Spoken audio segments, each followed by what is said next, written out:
Muito bem, irmãos.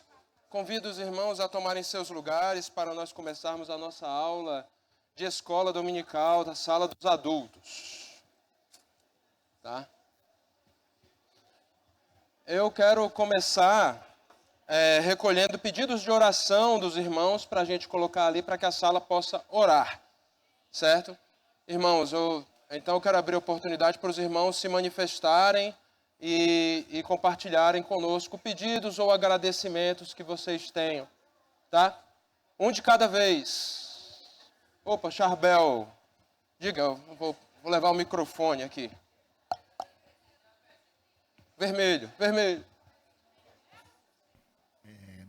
Eu peço oração pela saúde da minha mãe, ela está internada tomando antibiótico. Certo. Como é que é o nome da sua mãe?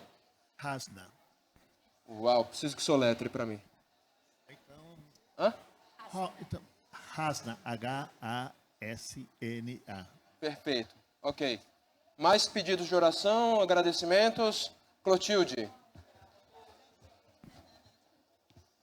Eu quero pedir oração pela minha irmã, ela tem câncer. Uhum. A minha mãe, que está com 95 anos, e a minha irmã quem cuida dela. Então, Certo. pela conversão delas, Tá. pela cura. Tá legal. Como é que é o nome dela? A minha irmã é Juraci, minha mãe é Augusta. Tá legal. Tá bom. Ok. Vou anotar lá antes que eu esqueça.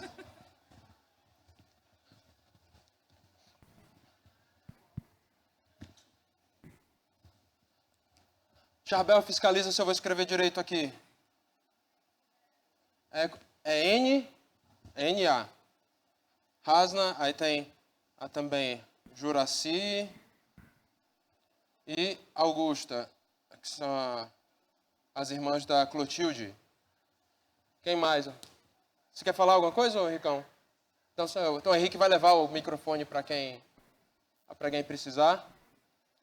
Quem tem algum pedido de oração, agradecimento, dou-lhe uma, dou-lhe duas, dou-lhe três. Tá bom. Então, vamos orar por essas pessoas cujos nomes foram levantados aqui. Eu esqueci o problema da sua mãe, desculpa, porque a cabeça está... Sua mãe está internada, tá? A mãe do Charbel está internada, o nome dela é Hasna, tá? Vamos orar, me acompanhe, por favor, em oração, tá bom? Vamos orar. Senhor, nós te agradecemos, Pai, porque estamos aqui para estudar a Tua Palavra na nossa escola dominical. Nós te pedimos perdão, ó Pai, pelos nossos pecados. Pedimos, Senhor, que Tu nos purifiques e que Tu trabalhes, ó Pai, no nosso coração, para que nós aprendamos da Tua Palavra a partir do exemplo dos irmãos ali da Igreja de Jerusalém, que nós vamos estudar novamente hoje. Eu te peço, Pai, pela senhora Hasna, ó Pai, a mãe do Charbel, que está internada, Senhor, eu peço que Tu concedas a ela, ó Pai, saúde e uma plena recuperação, para que ela possa voltar à sua vida normal, ó Pai, para a glória do Teu nome. Pedimos também, ó Pai, pela senhora Juraci e Augusta, ó Pai, irmãs da Clotilde, e a Juraci está com câncer, Pai amado, ó Senhor, dá para ela saúde, e eu te peço que Tu dê salvação para as duas, Senhor. Para a glória do Teu nome, para o crescimento do Teu reino, eu te peço também que Tu dê sabedoria, ó Pai, para a Clotilde, para a sua família, para que possam trabalhar na evangelização delas enquanto elas estão passando, ó Pai, por essa dificuldade. Peço também, Senhor, que Tu me ajudes a falar conforme a Tua vontade e que Tu abras também, ó Pai, a mente e o coração de cada um aqui presente para que aprendamos mais de Ti. Em nome de Jesus, amém. Beleza? Pessoal, quem quiser chegar mais perto, pode ajudar. Eu botei minha melhor roupa hoje para estar aqui com vocês na escola dominical, tá? Tomei banho mais cedo também, então não há motivos olfativos para vocês ficarem tão longe de mim. Podem se aproximar, se possível, né? Se você for muito tímido e não quiser sair do lugar, vai que você estava com um vidro de cola no bolso e colou você no banco aí, eu compreendo, mas eu realmente gostaria de ter vocês todos mais perto, porque ajuda na nossa... Assim, vocês não ficarem tão longe, né? Às vezes a gente fala... Ainda bem que tem microfone, né? Senão a gente estava no sal aqui. Muito obrigado por colocarem na projeção já os slides da nossa aula. Hoje nós vamos estudar o final do capítulo 4 do livro de Atos. A gente, como eu já expliquei, né? Aliás, eu posso até me apresentar aqui, caso alguém não me conheça. Meu nome é Perotti. Eu sou um dos 4 professores desta sala. Essa aqui é a sala de escola dominical dos adultos da nossa igreja. A gente se reveza aqui, os 4 professores, para dar aula. Hoje é minha oportunidade de dar aula aqui novamente. E nós estamos usando uma revista, que é a revista Atos dos Apóstolos, da editora Cristã Evangélica. Muito obrigado também para você que dá atenção para a gente online, aí através do YouTube. Nós redividimos as lições para que a gente consiga aprofundar um pouco mais no estudo de cada trecho. Tá? Esperamos que vocês sejam abençoados, aí, beneficiados aí, por esse estudo que a gente está fazendo um pouco mais no detalhe, num detalhe até um pouco mais profundo do que a revista traz. Tá? Foi uma opção que a direção da nossa escola dominical fez e que a gente está seguindo feliz. Tá bom?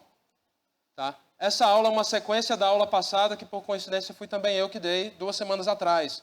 No domingo passado a gente teve uma assembleia para a eleição de oficiais e nós não tivemos escola dominical. Então, eu estou dando a sequência da aula que eu dei no domingo anterior. Tá? Eita, o controle é rebelde. Se eu der um tapa aqui, vai funcionar? Não vai. Tem que tirar a pilha, botar de novo. Tá? Acalme-se, sua ligação é muito importante para nós. Tá? Vamos ver se vai agora. Não foi. Passa para mim o slide, por favor. Tá? Eita. Esse controle ele tem vida própria, tá, pessoal? Tá bom? Então, contexto. O contexto aqui, irmãos, é um contexto que é o mesmo da aula passada. Então, esse slide, eu até deixei um post-it ali no canto, dizendo que era da aula passada. Em Atos 3, vocês já estudaram com outro professor. Havia um homem portador de deficiência, uma pessoa com deficiência de nascença, que foi curado milagrosamente. Ele não andava, ele era coxo. 40 anos de idade ele já tinha, coxo de nascença, mas ele foi curado milagrosamente. E todo mundo conhecia esse coxo. Nos versículos 2, 9 e 10 do capítulo 3, falava que ele já era um cara conhecido, porque todo dia ele estava na porta do templo. E aí, na sequência daquele milagre, né? Acontece um milagre assim, é que nem quando cai balão, né? Todo mundo se aglomera para ver o que aconteceu. Pedro aproveitou, pregou uma mensagem poderosa, uma mensagem bastante eloquente. Cerca de 2.000 homens convertidos, fora mulheres, fora crianças.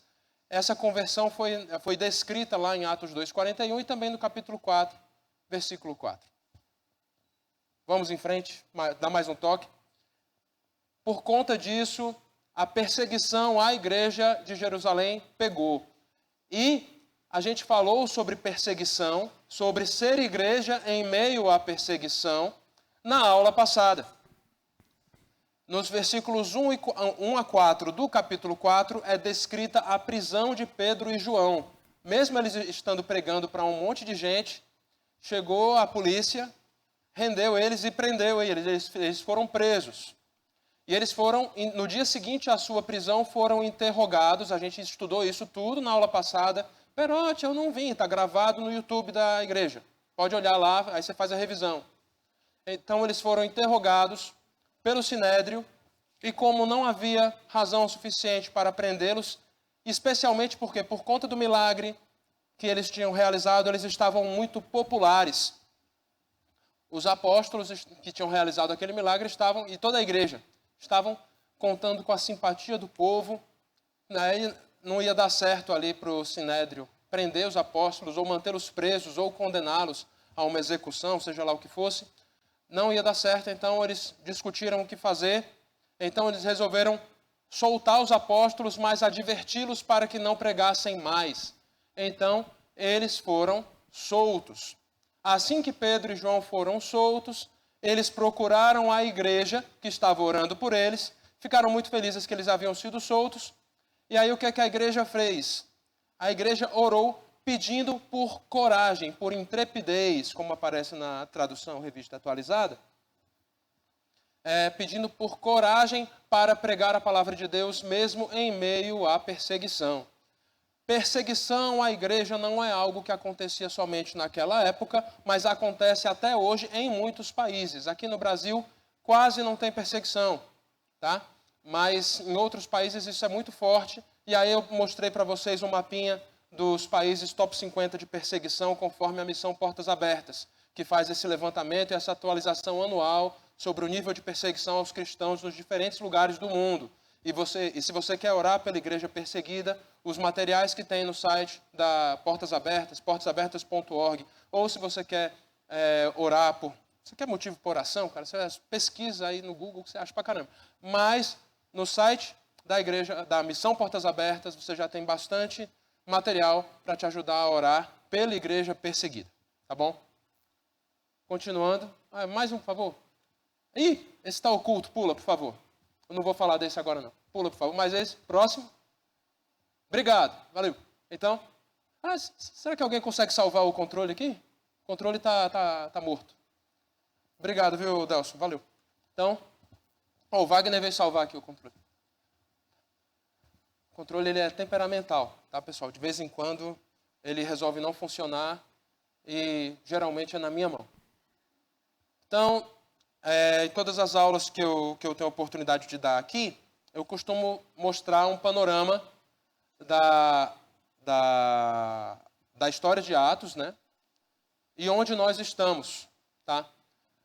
Esse panorama eu mostrei na aula de introdução ao livro de Atos, que eu tive o privilégio também de dar. Quando falo privilégio, é privilégio mesmo, porque eu tenho que estudar mais que vocês. Então é muito legal para mim, em primeiro lugar, aprender sobre a Bíblia para poder compartilhar com vocês. Tá? Então, meus irmãos, nós ainda estamos no começo do livro de Atos. Aqui vai um ano estudando o livro de Atos, para quem gosta. Espero que se divirtam. Mas nesse momento em que nós estamos, né? Aí eu apresentei ali naquela tabela, né? São 3 classificações, assim, divisões do livro de Atos, conforme 3 comentários diferentes. Aí, conforme o primeiro comentário ali, que eu já falei, outra vez e outra vez, a gente ainda está na igreja de Jerusalém, dentro da Judéia, né, conforme a classificação da NIV, né? Então, a gente ainda está nesse momento inicial da igreja, tá? E conforme o comentário do Marshall, a gente ainda está naquele período em que a igreja ela está causando um debate, ali, uma dissensão junto às autoridades judaicas, né? E é um contexto de perseguição forte. Tá bom? Próximo slide, por favor. Vamos ler Atos 4, de 32 a 37. Tá? Essa tradução que está no slide é a tradução da Almeida Revista e Atualizada. Tá? Vamos lá, Atos 4. Aí você vai deixar aberto em Atos 4, tá, pessoal? Deixa sua Bíblia, seu aplicativo aberto ou com um dedo em Atos 4. 32 a 37. O que está escrito lá no slide, eu vou ler aqui embaixo. Da multidão dos que creram, era um o coração e a alma. Ninguém considerava exclusivamente sua nenhuma das coisas que possuía. Tudo, porém, lhes era comum. Com grande poder, os apóstolos davam testemunho da ressurreição do Senhor Jesus. Obrigado, Delson. Valeu. Da ressurreição do Senhor Jesus. E em todos eles havia abundante graça, pois nenhum necessitado havia entre eles. Porquanto, os que possuíam terras ou casas, vendendo-as, traziam os valores correspondentes e depositavam aos pés dos apóstolos. Então, se distribuía a qualquer um à medida que alguém tinha necessidade. José, a quem os apóstolos deram o sobrenome de Barnabé, que quer dizer filho de exortação, levita, natural de Chipre, como tivesse um campo, vendendo-o, trouxe o preço e o depositou aos pés dos apóstolos. Hoje, para quem já deu aula, tipo, em 100 versículos numa aula, eu vou dar aula só em 6, Então, estou felizão. Essa aula, eu espero não estourar o tempo dessa vez, tá bom? 6 versículos para estudarmos hoje, 2 parágrafos. Um parágrafo que começa no 32 e outro parágrafo que começa no 36. Tá? Vamos como faria Jack, por partes. Vamos primeiro, versículo a versículo, aqui no 32, tá? Olha só. O 32 começa falando assim, ó. Da multidão dos que creram, era o coração e a alma. Nessa tradução fala o coração e a alma. Tem outra tradução que, se você for pegar, fala um coração e uma mente. Tá? É a mesma coisa, tá? Então não sofram com isso. Tá bom? Olha só, da multidão dos que creram. Que multidão era essa? Eram os 5.000 homens, que já são enumerados antes, né? Enumerados assim, né? Aparece só o número contado lá. 5.000 homens, fora as mulheres e crianças, né? Que aparecem em Atos 4:4. E segundo as expressões usadas aqui no versículo 32, todos eram extraordinariamente unidos. No meio do versículo 32 fala assim, ó. Ninguém considerava exclusivamente sua nenhuma das coisas que possuía. Essa expressão do ninguém não quer dizer que, nossa, 0 pessoas eram egoístas. 100% das pessoas compartilhavam tudo. Calma. A gente vai ver no capítulo 5 que teve 2 pessoas que quiseram enganar e foram mortas, né? Ananias e Safira, né? Se você conhece o livro de Atos, sabe o que aconteceu na história desses 2, e isso é próxima aula, tá bom? Mas entendam que quando fala aqui ninguém, é uma descrição geral, e por que não dizer hiperbólica até, exagerada, mas é para dar a ideia de que está todo mundo na mesma. A igreja era um corpo unido, atento não somente a querer aprender das coisas de Jesus, do ensino da palavra, mas também atento às necessidades materiais uns dos outros.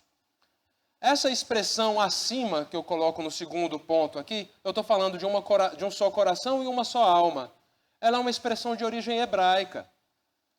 Mas o autor Lucas, conhecedor também que era do Antigo Testamento, ele repete essa expressão, e olha só, Deuteronômio 6,5, quem lembra? Amarás o Senhor teu Deus de todo o teu coração, de toda a tua alma, de toda a tua força e todo o teu entendimento, né? Então essa expressão coração e alma vem desde lá do Deuteronômio 6,5, ela é repetida em vários lugares, e quando Jesus resume o decálogo, né? Quando fala o decálogo, são os 10 mandamentos.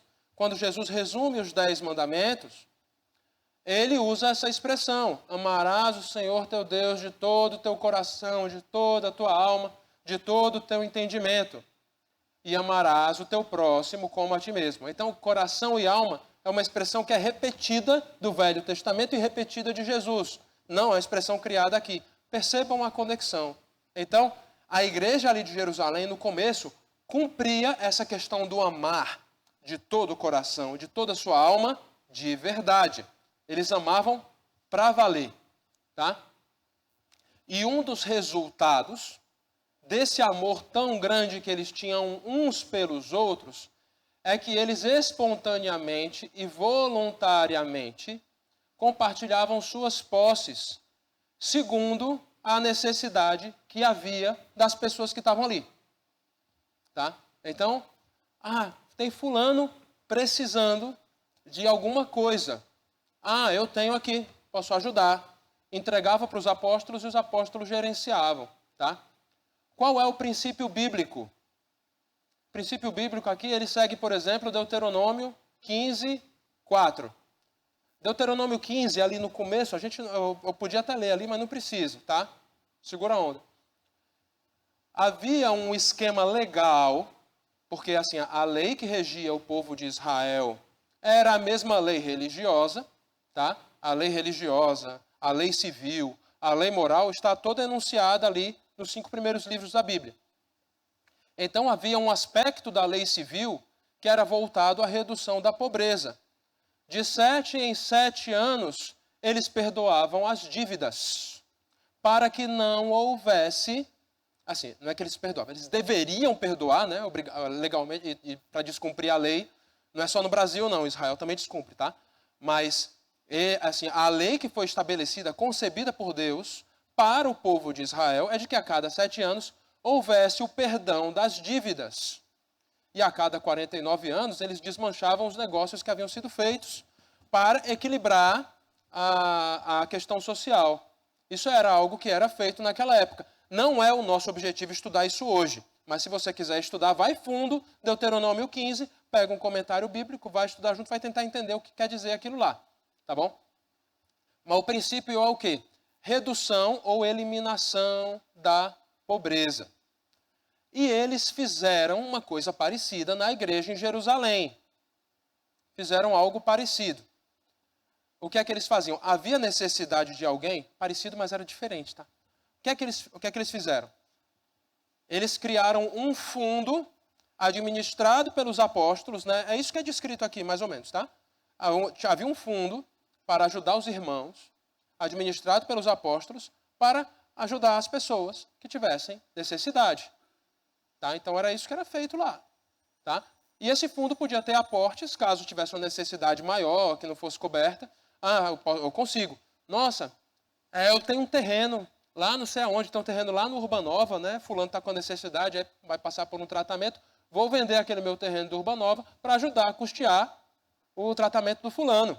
Então é um exemplo de necessidade que havia no meio da igreja de Jerusalém. Claro que eu fiz uma paráfrase imensa aqui, né? Só para vocês entenderem o tipo de coisa que acontecia ali. Mas Perote, nossa, o terreno do Urbanova, nossa, é caro pra caramba, é patrimônio da minha família. Eu não estou dizendo para você doar, não, estou dizendo que a turma fazia. Se você quiser seguir o exemplo, glória a Deus, tá? E aliás, eu estou sendo irônico, tá? Mas beleza, vamos continuar aqui, pessoal, olha só.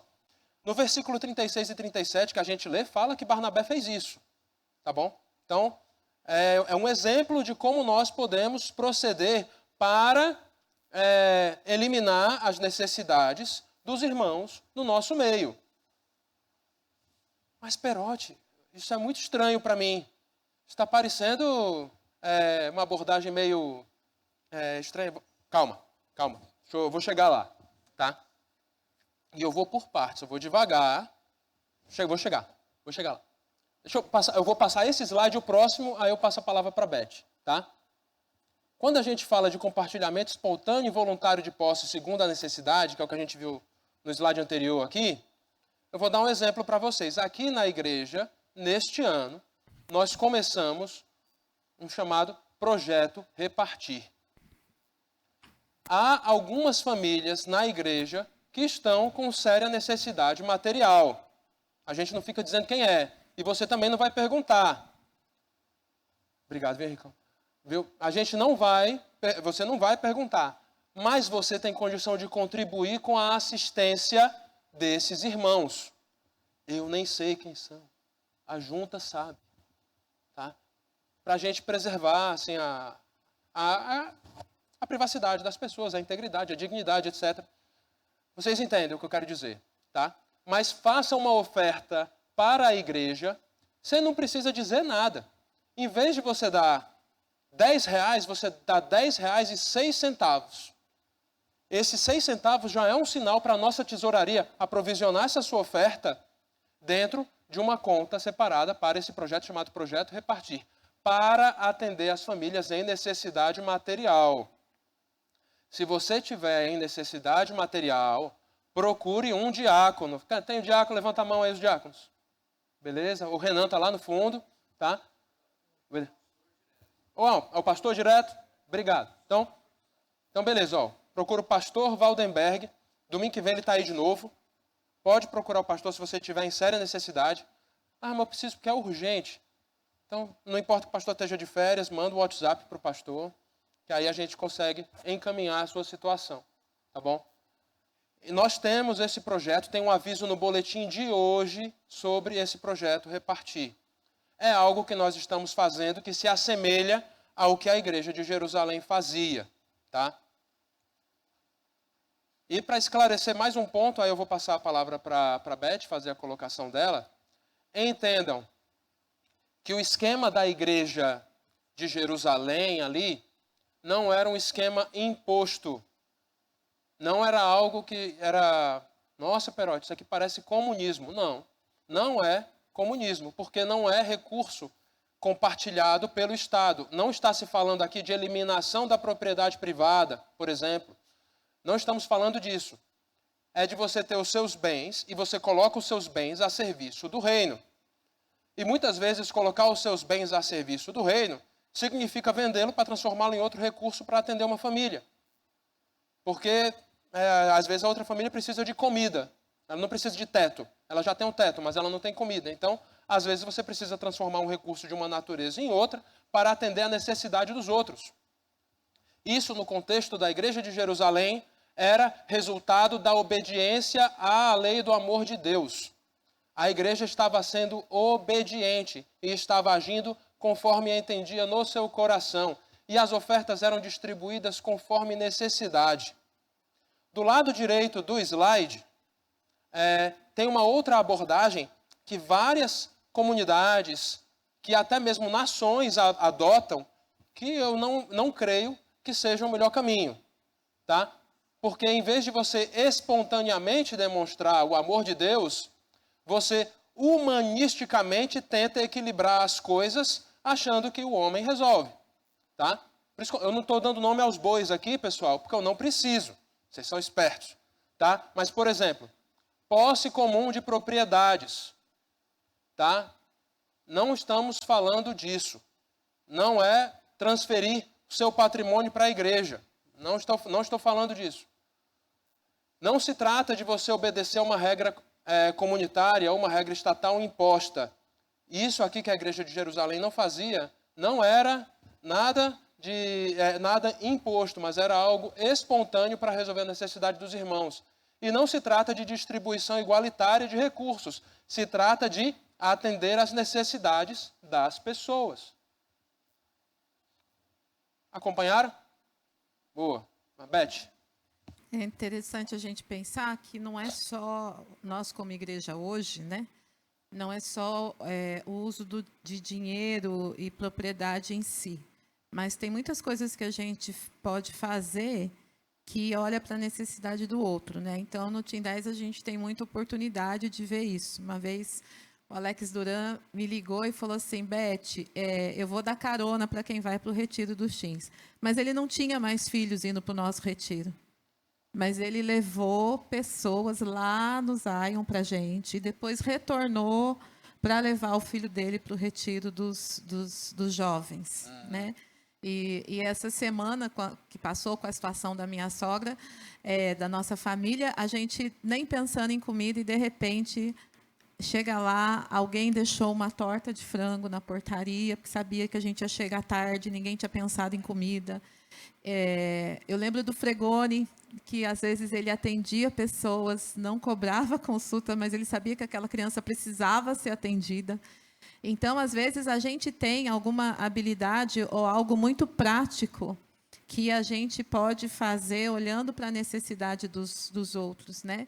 E é isso que o Senhor espera que a gente faça. Às vezes, o meu recurso é cozinhar bem, com facilidade. Né? Uma vez, na minha quimioterapia, um anjinho falou para a Wanda Belloni que eu não estava conseguindo comer, e a Wanda apareceu lá porque eu precisava comer, e ela fez algo que ela sabia que eu gostava muito, e aí ela levou lá na casa da minha sogra para mim.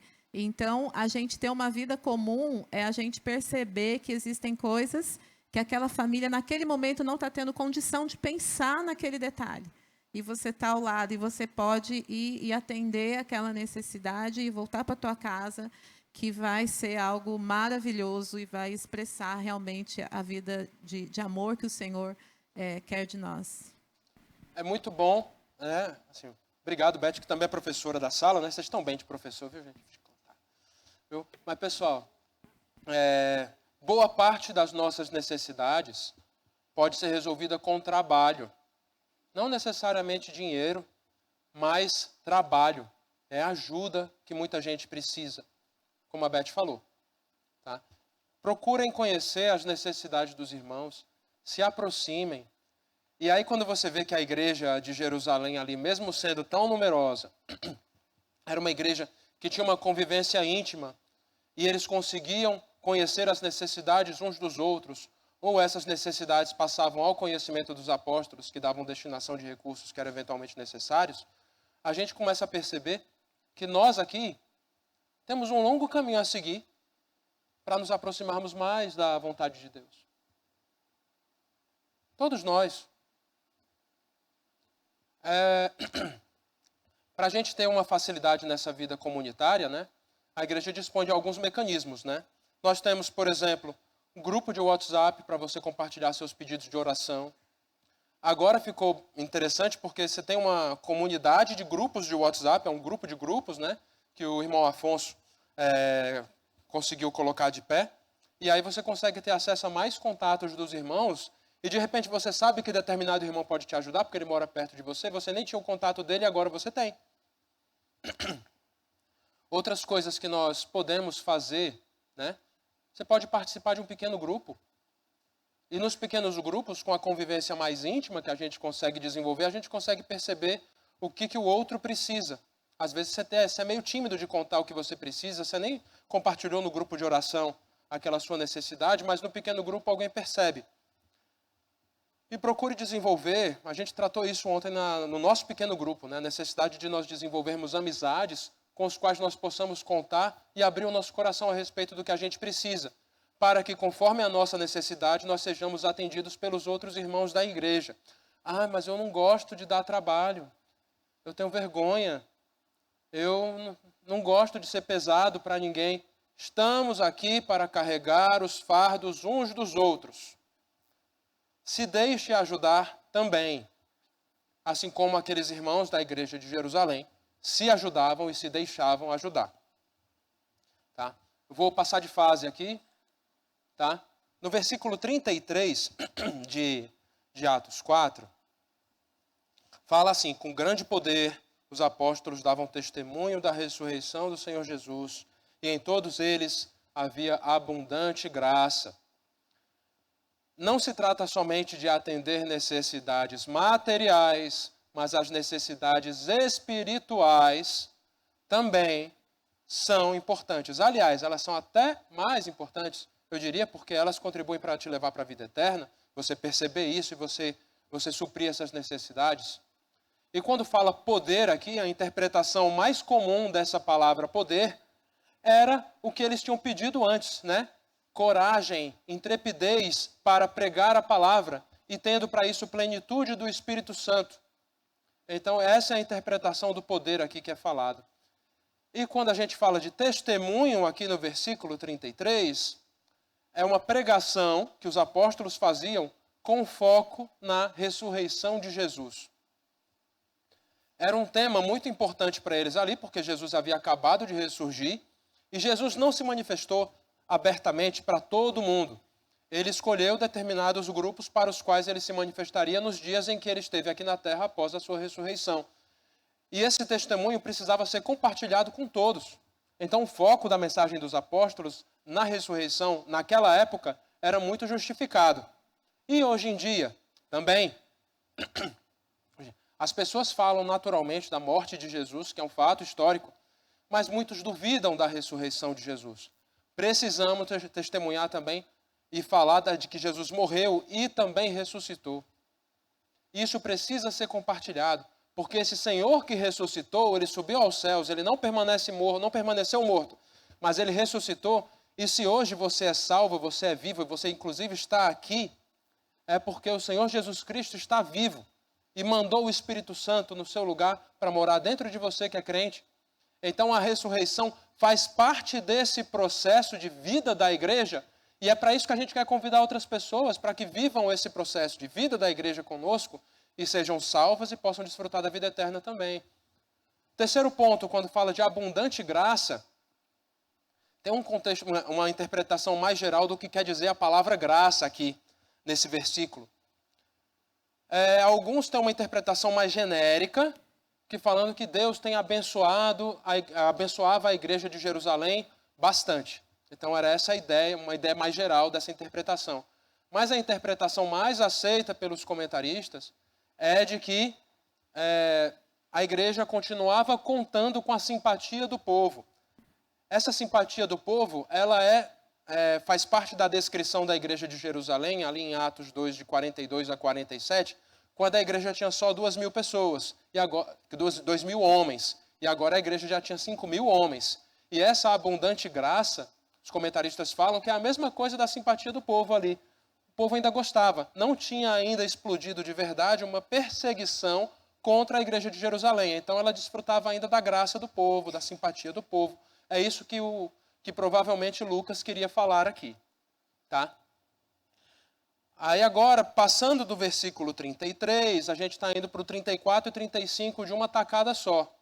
Porque aqui Lucas ele começa a descrever um pouco mais no detalhe o que eu já falei. Então eu não vou me repetir tanto assim, né? O que eles faziam ali no 34 fala, né? Nenhum necessitado havia entre eles.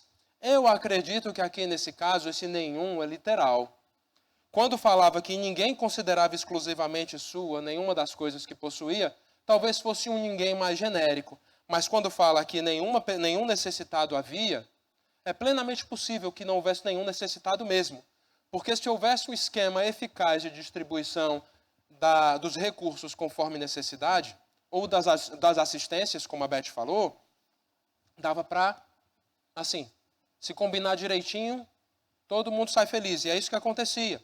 Tá? Nenhum necessitado havia entre eles, porque os que possuíam terras ou casas vendiam, traziam os valores correspondentes e depositavam aos pés dos apóstolos, que é aquele fundo que eu falei, né? Então se distribuía a qualquer um à medida que eles tinham necessidade. E quando tinha necessidade de aumentar esse fundo, os irmãos faziam aportes a partir das vendas que eles faziam, né?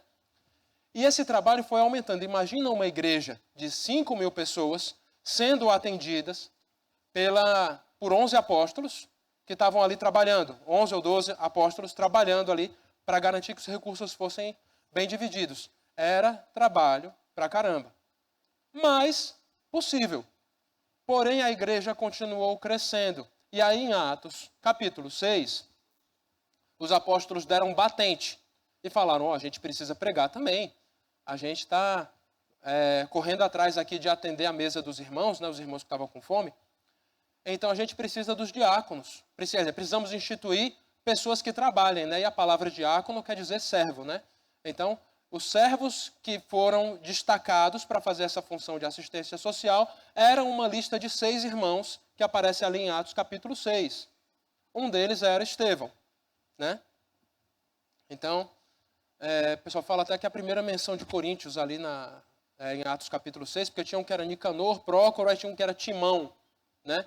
Então fala que a primeira menção do livro dos Coríntios é ali. Tá? Fiz uma piada sem graça, pessoal. Não precisa rir. Por favor, não ria. Essa piada é péssima. Meu sogro que contava essa piada. E eu vou dar mais contexto aqui, tá? Para mudar de assunto, para passar a vergonha. Zero vergonha, sou cara de pau. Tá? Atos capítulo 5. É um pouquinho mais de contexto, né? E geralmente quando eu olho o contexto, pessoal, eu estou falando de antes, né? Agora eu vou dar contexto de depois. Não é normal eu fazer isso. Mas por que o Lucas, na sua contação de história, ele resolve falar dos irmãos que ajudam e ele resolveu falar também de Barnabé, que é o próximo que a gente vai ler aqui. Ele fala que José, que recebeu o sobrenome de Barnabé, dos apóstolos, ele tinha uma propriedade, ele era levita, natural de Chipre. Então, ele vendeu uma propriedade e depositou o recurso da venda aos pés dos apóstolos para compartilhar. Por que ele fala disso? Ele fala disso porque no capítulo 5, ele vai contar essa história, que é uma história cabeludíssima. Que o Ananias e a Safira eram um casal, eles venderam a propriedade e ganharam, sei lá, 500 mil reais. Aí eles deram 130 mil reais nos pés dos apóstolos, né? Estou inventando os valores aqui, lógico, para dividir ali com aquela comunidade, né? Em caso de necessidade. Mas eles chegaram dizendo, estamos dando tudo. E a propriedade custou uma grana. Está aqui. Mas assim, movido pelo Espírito Santo, Pedro percebeu que eles estavam querendo dar o golpe. Que eles queriam ficar famosos como se tivessem feito uma grande oferta e, na verdade, tinham dado uma ofertinha parcial. Era problema dar uma oferta parcial? Não, mas você não pode mentir. Aí eles mentiram na cara dura, na frente dos apóstolos. E aí Deus veio e, que nem eu falei na pregação mais cedo lá, Deus mata Deus lançou juízo sobre Ananias e Safira ali naquele momento, né? Primeiro um, depois o outro.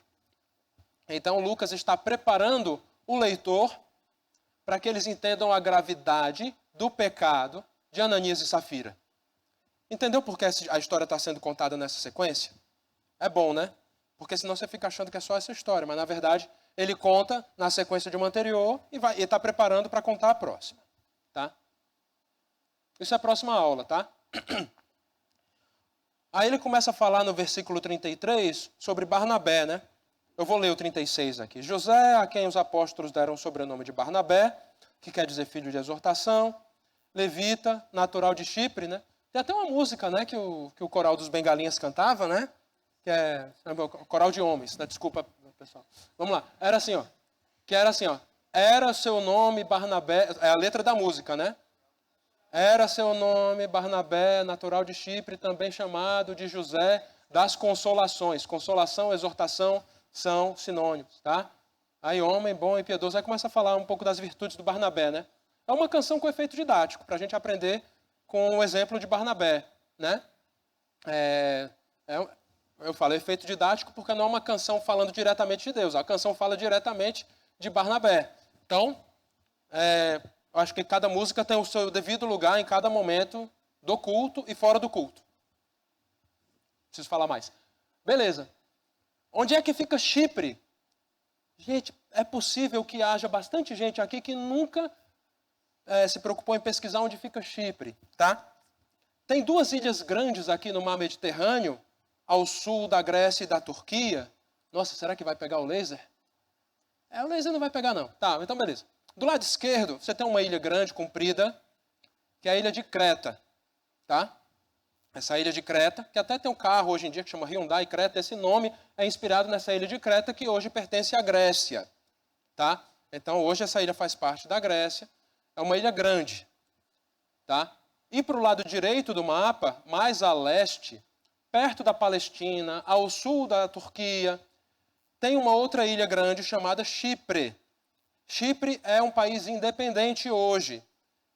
E na época já era também um outro lugar que ele foi caminho das viagens de Paulo, da primeira, e depois Barnabé também foi para Chipre, porque ele era natural de Chipre, tá? Então vocês sabem que ele veio desse lugarzinho, dessa ilha aqui, que está ali ao sul da Turquia. Você vê que na primeira viagem de Paulo, e Paulo viajou essa primeira viagem junto com Barnabé, tá? E João Marcos, né? Um trecho da viagem. Chegou uma hora que João Marcos alternou. Os mais críticos vão dizer que ele cansou, arregou, tal. É assim, ele por algum motivo ele saiu da equipe da viagem. Então ali, Salamina e Pafos são duas cidades que ficam ao sul de Chipre. Pronto, agora que você sabe onde fica Chipre, quando eu falo que Barnabé era levita natural de Chipre, você sabe, né? Mas peraí, Perote. Se ele é levita, ele era da tribo de Levi. E se ele é natural de Chipre, peraí, o levita não tinha que ser natural ali da Judéia, ali ficar naquela região, porque os levitas serviam no templo, né? Sim, mas naquela época, né, já havia uma dispersão de judeus por conta de problemas políticos, de perseguição, e a perseguição se acentuou muito mais depois, a dispersão se acentuou muito mais no ano 70, quando houve a queda de Jerusalém, mas já havia judeus dispersos naquela época, tá? Isso ajuda a gente a entender um pouco mais as coisas aqui, tá? Mas por que Barnabé, natural de Chipre, foi para Jerusalém, tá? Ele era da igreja de Jerusalém, como vocês veem em Atos 4:33, que está contando a história de Jerusalém, e fala que na igreja de Jerusalém tinha um José, no apelido Barnabé, tá? Provavelmente ele foi para Jerusalém para visitar o seu primo Marcos. Que primo Marcos é esse? É o autor do Evangelho de Marcos, João Marcos, que viajou com Paulo e Barnabé na primeira viagem. Nossa, Peroche, eu não sabia. Dessas coisas a gente aprende quando está estudando para preparar a aula e quando escuta a aula, tá? Então aprendi também, tá bom? Eu nunca tinha me ligado nesse detalhe, mas está escrito lá em Colossenses 4:10, uma coisa legal para a gente aprender sobre as pessoas, sobre os personagens da Bíblia, é você olhar o final das cartas de Paulo. Que aí Paulo, saúda fulano, saúda Beltrano. Manda um abraço para Marcos, primo de Barnabé. Aí você só vai saber que Marcos era primo de Barnabé se você ler Colossenses 4:10, que é o último trecho da carta aos Colossenses. E aí, Atos 12:12, fala que a mãe de João Marcos se chamava Maria. Maria era um nome super comum naquela época, assim como José. Tá? Então, a Maria, mãe de João Marcos, ela não era a mesma Maria que era mãe de Jesus Cristo. Assim como tinha as outras Marias, né? Era Maria pra caramba, né? Mas é a mesma, mas aqui a gente está falando dessa Maria que é a mãe de João Marcos. Então, provavelmente, como ele tinha esses parentes, ele foi visitar em Jerusalém, aí aproveitou, aí foi lá, se converteu. Ó, que bonito, né? Questão familiar, né? Você ter um parente que te evangeliza ou te traz para Jesus e você se converte, foi o que aconteceu aqui com Barnabé. Talvez ele tenha se convertido antes de João Marcos, talvez depois, a Bíblia não é clara a respeito disso, tá? Se você for ver mais um pouquinho sobre Barnabé aqui, aproveitar a oportunidade para contar quem é Barnabé, porque a música não conta tudo, né? Então, Barnabé ele foi enviado para Antioquia para acompanhar os cristãos convertidos e a igreja que crescia. Então, em Atos 11, a igreja de Jerusalém, que era a igreja mais antiga, mandou Barnabé, Barnabé, a gente tem que acompanhar lá a turma lá em Antioquia, porque está meio... Pode ser que as coisas não estejam tão bem. Então, Barnabé foi destacado para ir para Antioquia. Ainda em Atos 11, ele é descrito como homem bom, cheio do Espírito e de fé, né? E ele acompanhou Paulo na sua primeira viagem missionária, que começou lá em Atos 13, né? Se você for ver ali, em Atos 12, o Espírito Santo fala para a igreja em Antioquia: separai-me Barnabé e Saulo para a obra a quem os tenho chamado. Aí eles são preparados e eles partem para a primeira viagem missionária, lá em Atos 13. Desculpa, isso está descrito em Atos 13, eu me confundi aqui. E aí eles saem para viajar depois do versículo 4. Tá? Olha só, essa é a primeira aparição de Barnabé no Novo Testamento. Ele aparece em vários lugares. Então esse José, que foi apelidado de Barnabé, ele não é a única vez que ele aparece. Ele aparece em vários cantos ao longo do livro de Atos e depois pingado em outros lugares aí do Novo Testamento. Mas o nome dele era José e ele ganhou dos apóstolos o sobrenome Barnabé. Para quem traduz a Bíblia, tem um problema sem solução, né? Que é o que significa Barnabé. Porque o bar quer dizer filho de, né? Por exemplo, né, você tem em várias línguas que você tem essa partícula que significa filho de, né? Por exemplo, se você for lá para a Escócia, você tem uma partícula que é o O com um apóstrofezinho, né? Quem conhece basquete, por exemplo, né, tem aquele Shaquille O'Neal, né? Esse O'Neal quer dizer of Neil, quer dizer filho de Neil, certo? Então essa é a origem desse sobrenome. Se você for lá para a Suécia, por exemplo, você vai ver fulano, não sei o que, o sobrenome dele é Anderson. Quer dizer que é filho de Ander, filho do André, né? Então essa partícula do som aparece em várias línguas, né? E até no inglês tem esse som também, porque tem uma origem comum, essas línguas do norte da Europa. Então esse nome do som aparece em vários lugares, né? Você vai na Holanda, né? Por exemplo, tinha o jogador de futebol da minha época, centroavante, que era bom, Marco van Basten, né? Da época atual aí, mas que já aposentou também, tinha o Robin van Persie. Esse Van é de Persie, né? De Basten, que também é filho de, né? Então essa partícula bar é a mesma coisa. Acontece que esse Nabé que tem depois, ninguém sabe direito o significado. E a única explicação que tem, lembrando que esse trecho aqui do Novo Testamento é escrito em grego. Então a palavra Barnabé é uma palavra que, por ter esse bar, é uma palavra hebraica. E o Nabé ninguém sabe direito o que é, então provavelmente talvez fosse uma brincadeira dos apóstolos, né? Mas assim, não está claro, né? Pelo menos para o comentarista que eu estudei, ele fala assim, olha, isso é um problema sem solução e a gente vai morrer com ele. Então, não atrapalha a interpretação do texto. Porque o que importa é que o Barnabé, ele era conhecido como filho da exortação. Mas o que quer dizer filho da exortação, Perotti? O cara era tão bom em exortar, em consolar, em admoestar, em advertir, que ele era conhecido como o filho da exortação. Ele era muito bom naquilo. Isso é uma interpretação comum. Então, filho de exortação é um nome honroso. Barnabé não era qualquer um. Ainda falando um pouquinho mais de Barnabé, pessoal, tem uma curiosidade aqui que talvez alguns não conheçam, né? Pode ser que vocês conheçam. Tá? Barnabé é um dos prováveis autores do livro de Hebreus. Né? Olha só. Barnabé é um possível autor dos Hebreus, mas Hebreus é uma carta anônima. Não é ponto pacífico quem é o autor de Hebreus. Muita gente fala que é Apolo, muita gente fala que é Paulo, mas a primeira pessoa que cogitou a possibilidade de Barnabé ser um autor de Hebreus foi Tertuliano, já no 3º século, tá? 225 depois de Cristo. Então, esse comentarista, historiador Tertuliano, ele falou, por que não Barnabé? E aí ele tem uma argumentação. E o argumento não é furado, não, é um argumento até válido, tá? Por quê? Porque ele era levita, e aí, como levita, bom conhecedor da palavra de Deus, certamente, né? Porque a argumentação da carta aos Hebreus depende de que o autor da carta tenha um excelente conhecimento do Antigo Testamento. Tá? E Barnabé demonstrou um bom conhecimento bíblico, por exemplo, em Atos 15. Lembra que teve um conflito, né? A gente vai estudar isso depois, ali na evangelização dos gentios, porque alguns judeus queriam obrigar os gentios convertidos a se circuncidar. E Barnabé e Saulo disseram, não precisa. Sim, precisa. Não precisa. Sim, precisa. Não precisa. Tá bom.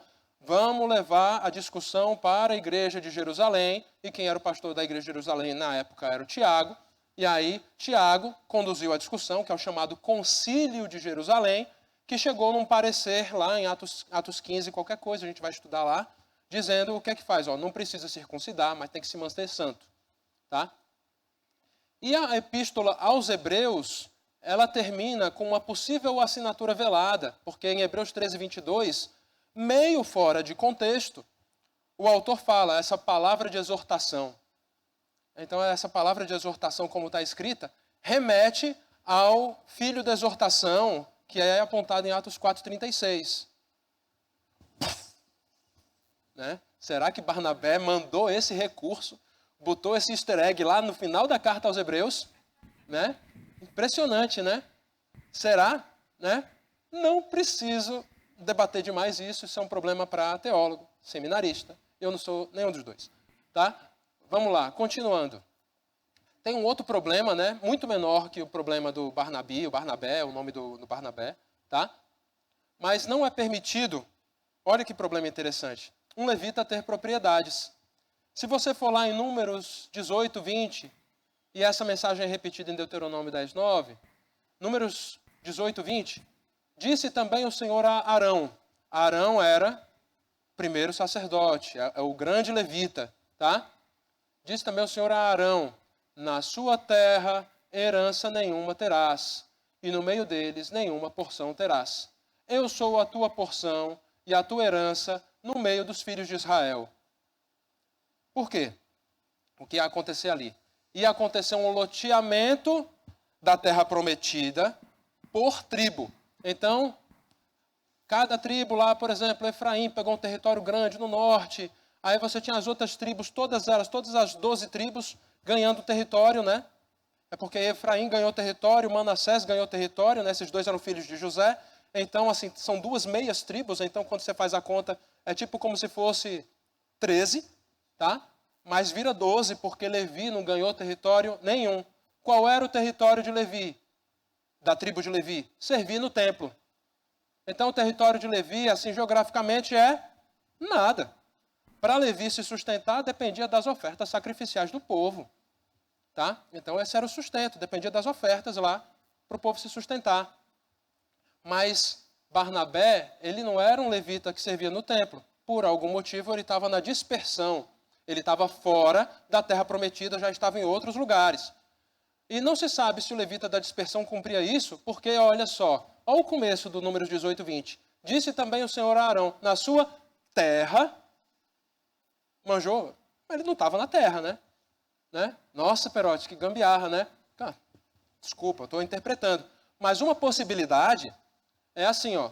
que Barnabé tenha obtido essa propriedade que ele vendeu via casamento, tá? Que aí ele casou com uma mulher não levita, que era permitido, tá? E aí veio uma propriedade. E para que ele se equilibrasse diante da lei, para não dar margem para nenhuma contestação, para evitar qualquer problema, sabe que nem o marido faz com a esposa? Às vezes você quer evitar a briga.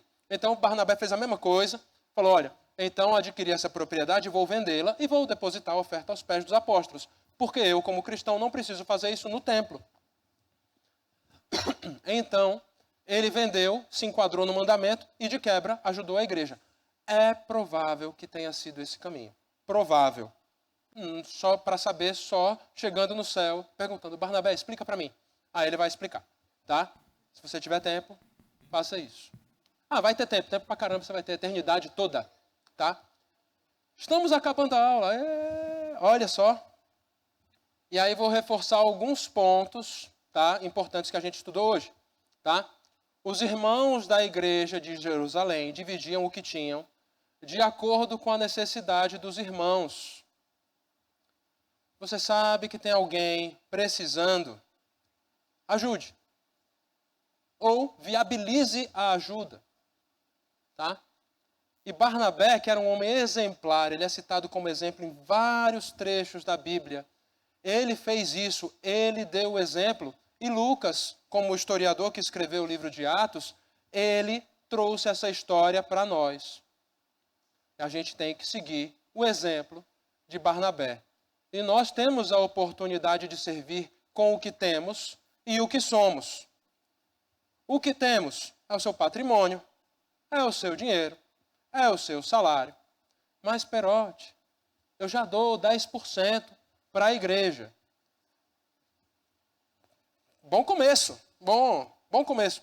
Mas o que a Bíblia espera é que você entregue tudo. No Novo Testamento, na Nova Aliança, Deus não espera de você só 10% dos seus recursos. Deus espera de você tudo. Que você entregue toda a sua vida e todo o seu patrimônio para Jesus. Do seu tempo, no Antigo Testamento, 1/7 do seu calendário, que era o sábado, era para ser santificado, para você prestar culto. Hoje, como é que nós fazemos? Como devemos fazer, né? Toda a minha agenda é para Jesus. Todo o meu calendário é para Jesus. Mas eu tenho que ir no trabalho, seja comer, seja beber, qualquer outra coisa que você faça, que seja tudo para a glória de Deus. É diferente, pessoal. Hoje não estou compartimentando a minha vida em 1/10 ou em 1/7. É 100%. É 100%. Isso muda o seu jeito de ver a vida. Quem participou da conferência de pequenos grupos, né, testemunhou o pastor Giovanni fazendo um estudo. Olha, o tempo que a gente dedica para a igreja é muito pouco dentro da nossa agenda semanal. Por isso não é um problema, por exemplo, você conceber, pensar na ideia de um pequeno grupo semanal, ou de você servir mais na igreja, ou de você trabalhar mais para o Senhor. Meus irmãos, a entrega agora é 100%, não é nem 1/10, não é nem 1/7. É 100% do que você tem, 100% do que você é, 100% do seu relógio, da sua agenda. É isso que Deus espera de cada um de nós. Pô, Perote, você pegou pesado. Não preciso mudar a sua cabeça agora, porque quem vai fazer isso é o Espírito Santo na sua vida, ao longo do tempo. Ele vai passando, ele vai mostrando essas evidências e essas suas necessidades para te transformar no uso dos seus recursos, no uso do seu tempo, das suas habilidades, das suas capacidades, dos seus dons, do seu serviço. Tá bom? E o último lembrete, projeto Repartir. Tá? Aqui, projeto Repartir. Se você tiver a chance de dar uma oferta adicional e colocar no final do Pix 0,06, quer dizer, 6 centavos, aí você vai dar R$100. Ah, eu tenho uma oferta espontânea para dar R$100. R$100,06. Ah, eu tenho R$1, R$1,06, para que possa ser identificado como um recurso para ser dividido com os irmãos necessitados da igreja. Tá bom? Vamos orar. Senhor, nós te agradecemos pela tua palavra, que nos motiva a aprendermos mais de ti e, sobretudo, a agirmos conforme a tua vontade. Obrigado pelo exemplo da igreja de Jerusalém, obrigado pelo exemplo de Barnabé, e pedimos que tu nos transformes, ó Pai, para que consigamos te glorificar e te agradar em tudo que fizermos e atendermos ao mandamento de amarmos uns aos outros. Em nome de Jesus. Amém. Bom domingo.